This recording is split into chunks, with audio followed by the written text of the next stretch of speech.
Jeudi le 5 août 2021, le premier ministre du Québec, François Legault, accompagné de le premier ministre du Canada, Justin Trudeau, euh, ont été dans une mêlée de presse.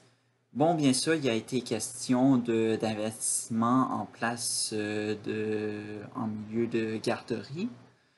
Mais ce n'est pas le sujet qui a beaucoup retenu l'attention des médias. C'est particulièrement celui-ci, le passeport vaccinal. Parce que oui, ça se fait de plus en plus sentir. Legault a réaffirmé son intérêt pour le passeport vaccinal. Et c'est l'ensemble du gouvernement du Québec qui s'en approche de cette réalité.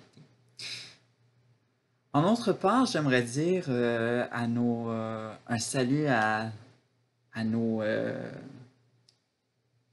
au peuple français, car on voit de plus en plus que le passeport vaccinal, ou appelé chez eux le pass sanitaire, ne fait pas l'effet. Et bien sûr, on parle aussi de Macronie en France.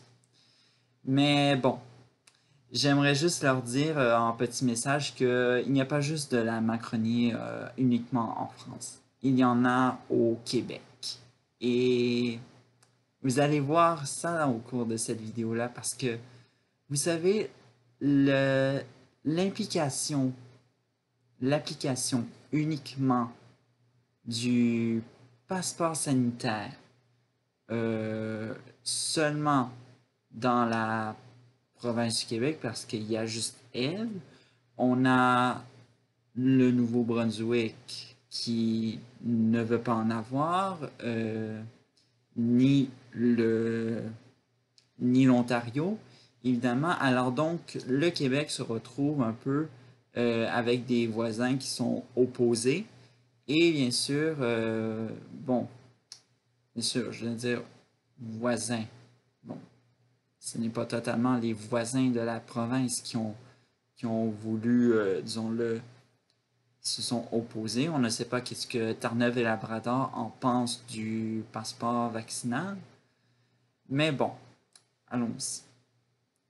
Alors donc, pour tous ceux-là qui se demandent dans le titre de cette vidéo-là, qu'est-ce que la Macronie? Alors donc, la Macronie, c'est un mot dérivé du nom de famille du président de la France, Emmanuel Macron. Et bien sûr, si on parle tant d'Emmanuel Macron, la Macronie est utilisée aussi pour désigner, peut être associé à un acte fait par un des membres du parti politique La République en marche, qui est actuellement à la tête de la France, que ce soit au niveau au niveau de l'hémicycle, comme ils appellent, et bien sûr au niveau de la présidence. Mais bon, l'hémicycle, c'est un peu la Chambre des communes française. Tout ça. Mais ce mot en particulier désigne quelque chose de très négatif.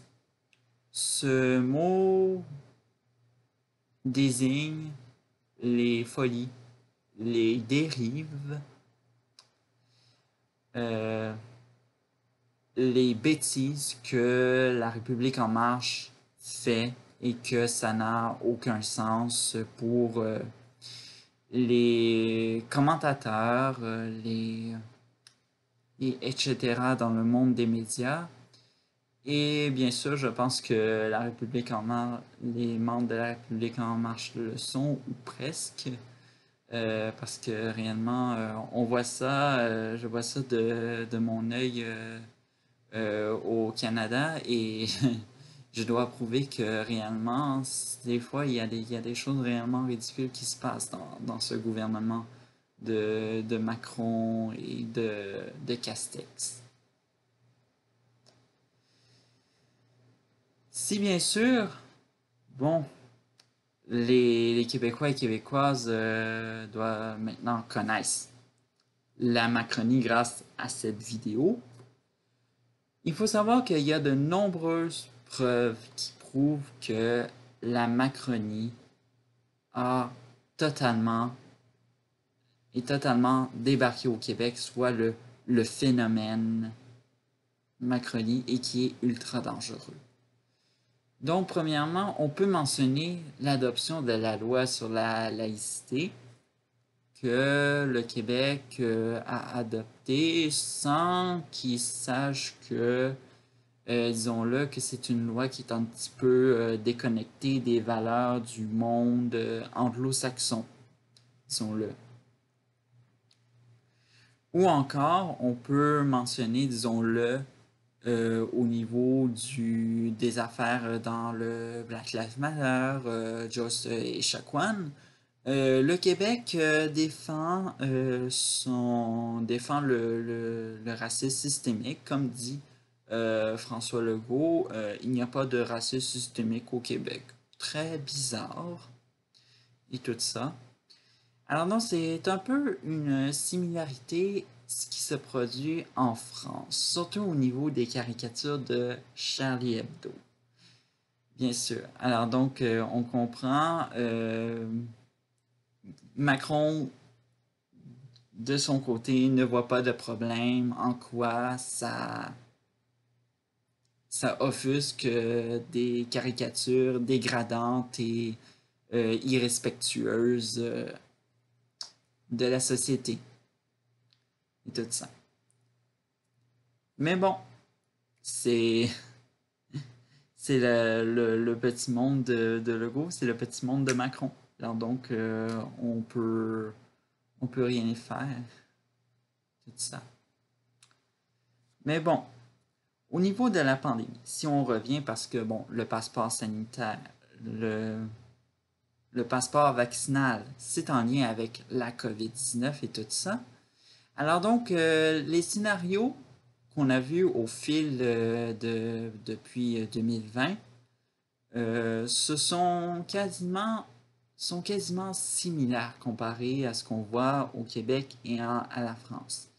Le Québec a été la première province à imposer le confinement, a été la première province à imposer le masque, malgré la non-recommandation des experts en santé. Nous nous sommes retrouvés avec un double discours que, bien sûr, c'était recommandé de porter un masque et tout ça. Et puis, bon, bref. Bon, bref, c'est leur contradiction et ils vont peut-être le regretter. Autre première, comme le Québec est, la première province a imposé des paliers de couleurs. Alors donc, bien sûr, le palier vert, jaune, rouge, rouge foncé. Même des fois, c'était pas juste des régions administratives, c'était des fois juste des MRC et tout ça. Alors donc, pour tous ceux-là qui veulent savoir qu'est-ce que c'est des MRC, soit des municipalités régionales de comté, si je dis si bien, allez voir ça sur Internet parce que je suis pas là pour expliquer les sous formes de statut territorial du Québec. Bien sûr, ce qui a marqué un peu le début de l'année au Québec, et on remercie un peu le François Legault de gâcher la paix dessus ce COVID-19-là. La première province a imposé un couvre-feu. Et bientôt, on ignore peut-être en automne, vers l'hiver, parce qu'on sent que ça n'a pas totalement de si gros intérêts pour le passeport vaccinal. Même moi, je suis contre le passeport vaccinal parce que j'ai le droit d'aller où je veux et, je suis prêt à dire, de manière verbalement que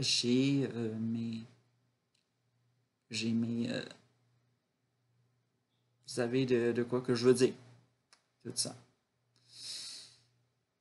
Et bientôt, la première province a imposé un passeport vaccinal et tout ça. Alors donc, comme vous l'avez vu au cours de ces, on peut dire, 7 preuves que j'ai énumérées, ce sont toutes des preuves que la coalition Avenir Québec, qui dirige le Québec d'une majorité, est sous influence de la Macronie. Et c'est ce qui est très dangereux actuellement. Malheureusement, le fédéral ne peut pas intervenir comment un gouvernement dirige sa province. Même si je suis pour que on intervient parce que là, il faudra avoir une nouvelle loi de RAM là, parce que là, ça va déraper, puis on va se ramasser avec, je sais pas moi, de l'insécurité en France, de l'insécurité, comme ils disent en France, l'insécurité n'existe pas, puis là on va dire au Québec, l'insécurité n'existe pas. Euh, mais pour l'instant, disons-le que la seule insécurité qu'on a au Québec, c'est l'insécurité au niveau du logement et tout ça. Et la ministre des Affaires municipales et de l'Habitation, euh, comment elle s'appelle, André Forêt, dit qu'il n'a pas de crise du logement. Bon. Encore le petit monde de Macron et pas celui-là, mais après le petit monde de Legault, le petit monde de Madame Forêt. Et tout, la Forêt, je pense qu'elle s'appelle. Et tout ça. Dans ce, disons-le, dans cette avancée du passeport vaccinal, ce qu'on appelle aussi le pass sanitaire, il y a des ratés. Et bien ça, c'est la coalition Avenir Québec, le gouvernement du Québec, n'est pas au courant de ça. Et bien sûr, s'il aurait regardé, disons-le, des rubriques les tabloïds français, je sais pas moi, France Info, TF1, le grand journal de France 2 qui est diffusé au Québec via ici RDI, je pense qu'il serait fortement au courant qu'il y a des ratés. Et c'est très clair. Alors donc, en France, il y a eu des ratés. Et bien sûr, ça commence par les commerçants. Alors donc, les commerçants qui sont totalement dans l'inconnu et tout ça, et d'ailleurs, ça a été le phénomène de l'inconnu dans le monde du commerce, commence à se faire sentir ici au Québec. Et la plupart d'entre eux, ce sont les restaurateurs. Alors donc, des restaurateurs français qui doivent fermer à nouveau, certains d'entre eux, parce que pour eux, la nouvelle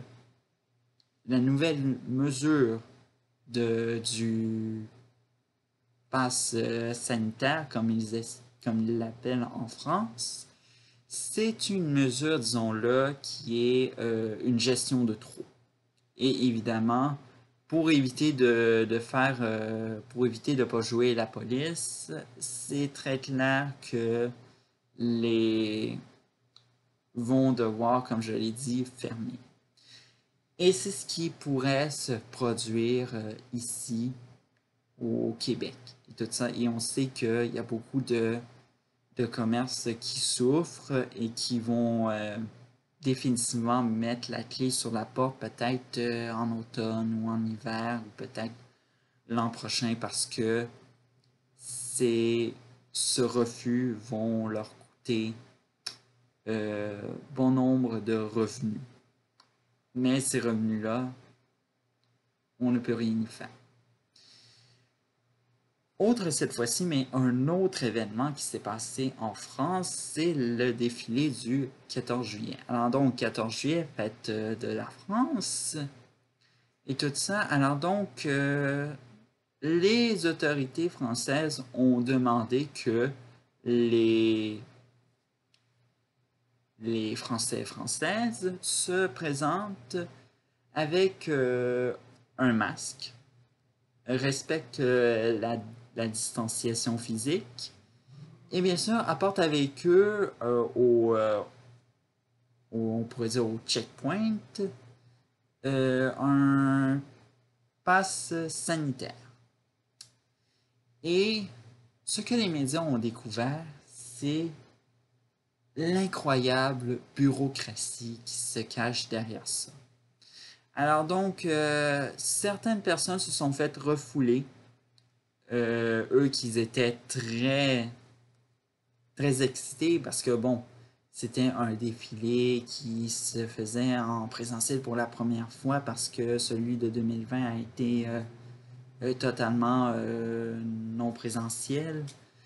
Et malgré cela, malgré la preuve, malgré une preuve, la preuve qui était bon le passeport sanitaire, c'était un échec total. Et bien sûr, Macron ou encore le ministre de la Santé de la France n'a pas commenté cette affaire-là. C'est une preuve encore que c'est de la Macronie bureaucratique officiellement. Mais bien sûr, autre info sur la Macronie, c'est que cette Macronie hérite d'un héritage successif, qui est soi-disant la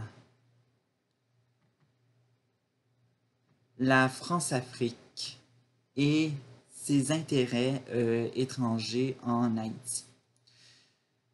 On connaît tous ici au Québec la chef de l'opposition officielle, Dominique Anglade, soi-disant première chef d'origine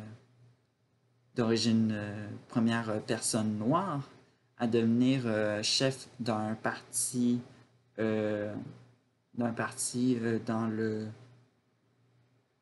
dans l'ensemble de la Chambre des communes je veux dire, l'Assemblée législative du Québec. Et bien sûr, elle est d'origine haïtienne. Et bien sûr, Madame Anglade, ce qu'elle a vu et tout ça, j'ai été voir dessus son Twitter et tout ça, et vraiment, Madame Anglade ne semble pas, semble plutôt aliénée sur l'histoire de son pays d'origine. Et vraiment, je pense que au lieu de rester juste assis sur son confort occidental ou encore sur ses lauriers, parce que bon, c'est les lauriers du Parti libéral, je m'excuse, mais lauriers du Parti libéral du Québec, c'est aussi des lauriers assez magouilleurs, tout ça. Elle devrait dénoncer les intérêts étrangers que ont le Québec et le Canada parmi les nations étrangères sur la gouvernance d'Haïti. Car, comme vous le savez ou pas, je l'ai écrit sur mon Facebook et mon Twitter sur disons-le, quelque chose d'assez alertant, d'assez alarmant, disons-le, que Haïti est maintenu dans le chaos et la pauvreté par les, par les nations étrangères. Et cela inclut le Canada, le, les États-Unis, la France et peut-être plusieurs autres. Or, bon, c'est un sujet que je ne veux pas trop m'aventurer parce que, pas par refus de...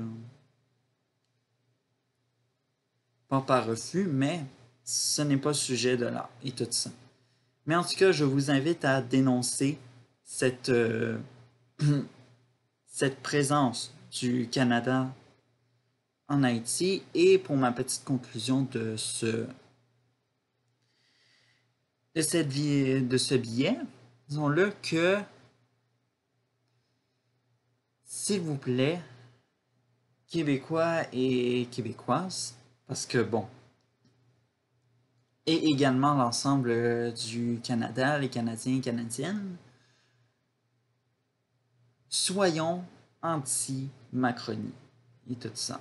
Ce qui veut dire que il faut dénoncer l'influence de la France au Canada. Il faut réduire au silence la diaspora française parce qu'il doit y avoir des pro-Macronie au Canada. Et bien sûr, on veut les voir qui se fassent taire. Et puis de toute façon, on n'a pas besoin d'eux de toute façon. S'ils aiment tant Macron, pourquoi ils ne dégagent pas, ils ne déménagent pas et retournent chez eux en France. Et tout ça. C'est plus, c'est plus logique de même. Et tout ça. Alors donc, je vous dis à un prochain billet et tout ça. Alors donc, ciao!